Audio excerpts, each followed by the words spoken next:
Still need to be careful about it. We've been doing this for almost 30 years, and we've developed an amazing infrastructure in that time to where men and women can meet in a very safe, sane environment.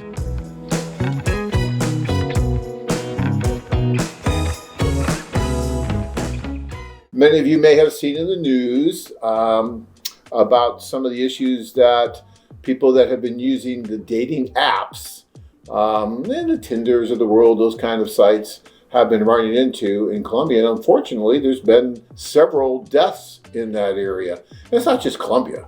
I'm sure there's other countries as well, but they're focusing on Colombia.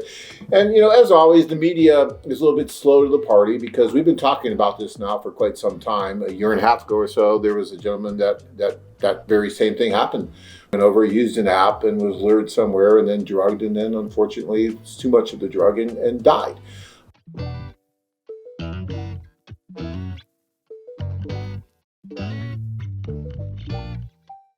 And the sad thing about these apps is that no one really knows who that person is. Anyone can join these apps. It's not difficult to do. There's not a screening process. There's not personnel there to help you with the introduction or anything like that. It's a do-it-yourself process, right? You go over, you put in the information. Oh, this woman seems to be, very interested in me. I'm going to go meet her. And a lot of this is being fueled by the recent movement of what's called passport bros. I'm sure many of you are familiar with that as well. So we're getting more and more people that are traveling over and using more of the do-it-yourself because, well, I'll just go over and I'll meet these people and no problem, easy peasy. Well, it's really not that easy. And you really do need to be careful about it because, yes, it's wonderful that with this new movement of passport bros, you discovered that there's a whole new world out there and that it is possible to meet women from other cultures in other countries and all that.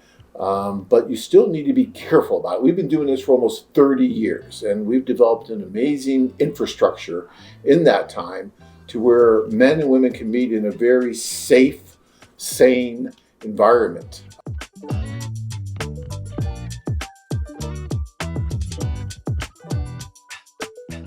And all the time we've been doing this, knock wood here, but we've never had anyone met the kind of fate that's been happening with these do-it-yourself sites or these apps. And one of the reasons for that is that when the women join our service, they are going through a process with our offices. They are interfacing with our staff, meeting our staff. Our staff is getting to know them. We're getting government IDs.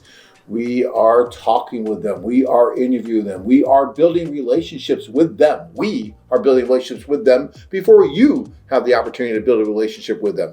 That should mean a lot to you if you're worried about, who you're meeting, especially in a foreign country that you may not be really aware of everything going on. But when you go there, you're met by our staff and we know who you are and we know who it is you're going to meet and we facilitate that meeting in person, which is so much safer and so much more effective, by the way, as well, than using a do-it-yourself type app where you're totally on your own.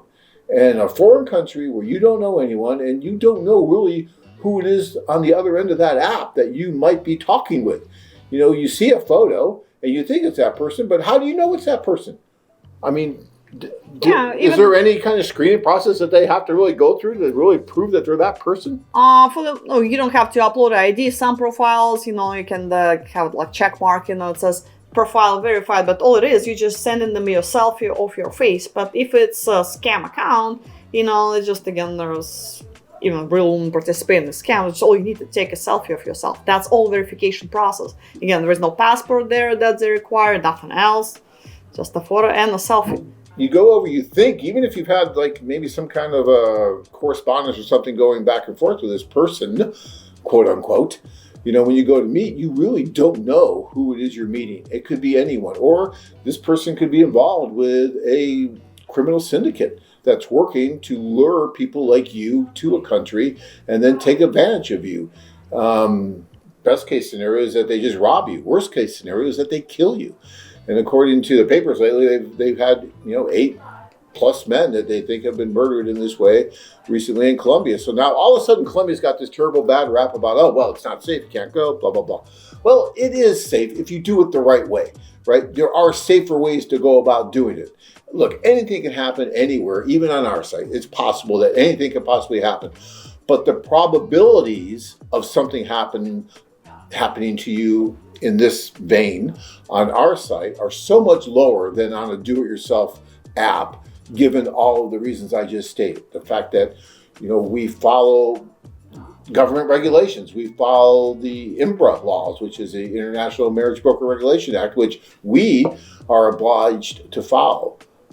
Do-it-yourself apps have really, when that law was passed, they had great lobbyists that they were able to exclude themselves from that. So although they are assisting in introducing men and women from foreign countries, they are not required to do the things that we are required to do to help protect the women, and actually, as an extension of that, you in the process of meeting. And, and I've always, for any of you guys that know me, you've heard me talk about this countless times, how crazy I always thought it was that the big companies that have these huge websites and a lot of these do-it-yourself apps were able to exclude themselves from these safety precautions that were in this law, because their argument was it's not their primary source of income.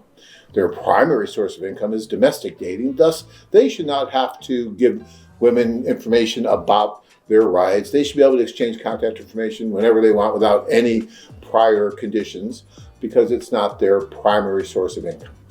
That would be like Walmart saying that they sell guns, but it's not their primary source of income, so they shouldn't have to do any of the registration stuff you do when you sell guns.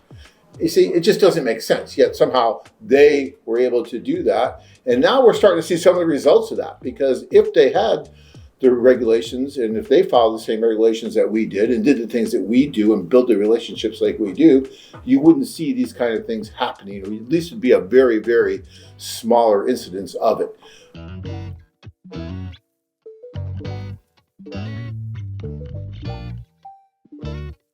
We do treat our guests like family when they come. We care about them. We take care of them. Let's see an app do that. You're not going to get an app to do that on those do-it-yourself things, but we do, because we're real, and well, it's true. And so they take really good care of you. And those guys really enjoyed all the special little things that you did. Of course, they go there with the expectation they're going to meet women. And of course that happened, right? But that can happen in a lot of different ways. But the way we make it happen is special. And I think those guys really appreciate that.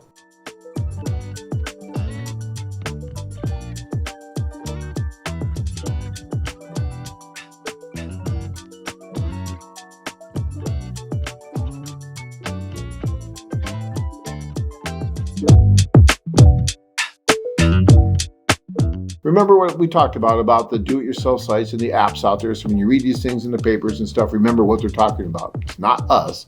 It's do-it-yourself apps. And it's not everybody in Colombia, right? So it's a very, very, very small little section of people that just want to do bad things. And there's always going to be that. And you don't think that happens here in the United States? Happens here too. Happens in lots of different places. So, you just have to understand that. Understand the media is going to try and make a big deal of it as long as they can, because that's what the media does. They have to sell papers. But heated as well concerning do-it-yourself sites. So stay away from the apps and those things unless you do it very, very safely somehow. All right, guys. All right, till next time. Next time. Thank you so much.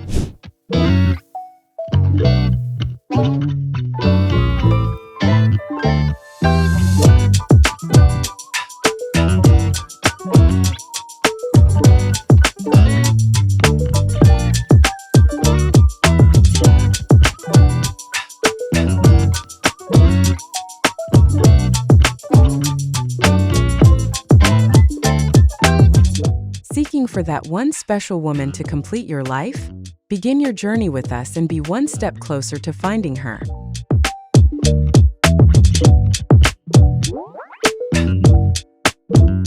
Join our tour or visit barranquillawomen.com to learn more.